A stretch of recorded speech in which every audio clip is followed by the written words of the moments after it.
धीरे-धीरे वो क्लिप को आगे करते हैं, तो ऐसे में एक खूबसूरत चाँद सा चेहरा आता है, वो नीतू शर्मा का होता है, तो लोगों की उँगलियाँ वहीं रुक जाती हैं।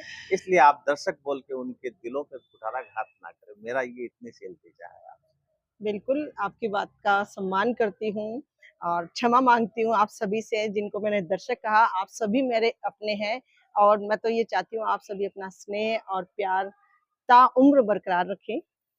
अच्छा नीतू अब बात चलते हैं कि आप ये बताएँ राणौली से आप आते थे, जी, सफ़र कितना दुर्लभ रहा होगा? श्री कल्याण महाविद्यालय में जब आप पढ़ने बिल्कुल सही। आते थे, हुँ, हुँ। तो अब बचपन से आप बात को शुरू करते हैं कि जी, उस समय कैसा फ़ील किया करते थे, जब आप सीकर आया करते थे? और कैसी परिस्थितियाँ थी, मन में क्या विचार थे कि अपने को इस फ़ील्ड में जाना है, ये बनना है?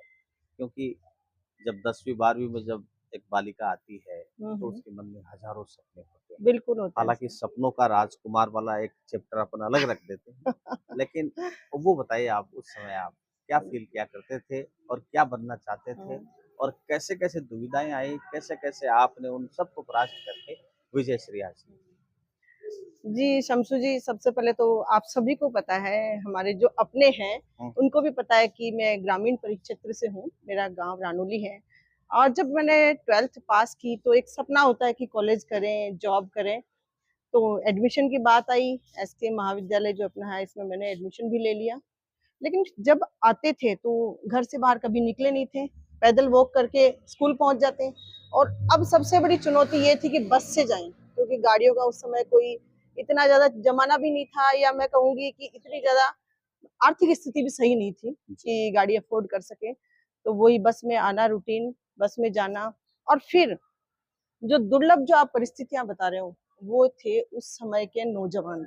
हुँ, क्योंकि एसके कॉलेज के नाम से ही एक रूह से काँप जाती थी कि लड़कों वाले कॉलेज में जा रहे हैं। जी, जी। तो पिताश्री भी थोड़े चिंतित थे।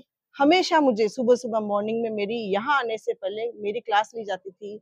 आप वहाँ जा रहे हो, आपको ऐसा कोई काम नहीं करना है जिससे हमारे घर की कोई भी बात उड़े या किसी भी तरह से हमें नीचा देखना पड़े। तो उस समय शम्सू जी बहुत डर था अंदर ही अंदर से कि कहीं मैं कोई गलती ना कर बैठूँ और वो डर मेरे लिए बहुत पॉज़िटिव साबित हुआ।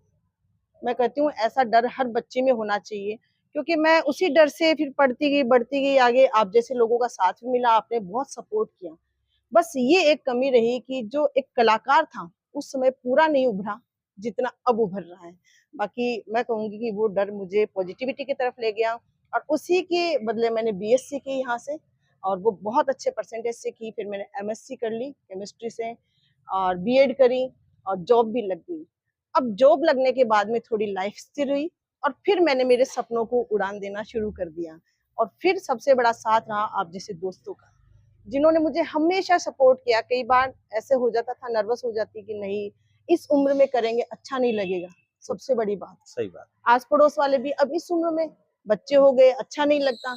लेकिन आपने विशेषकर मैं शम्सू जी को ही मेरा क्रेडिट दूँगी।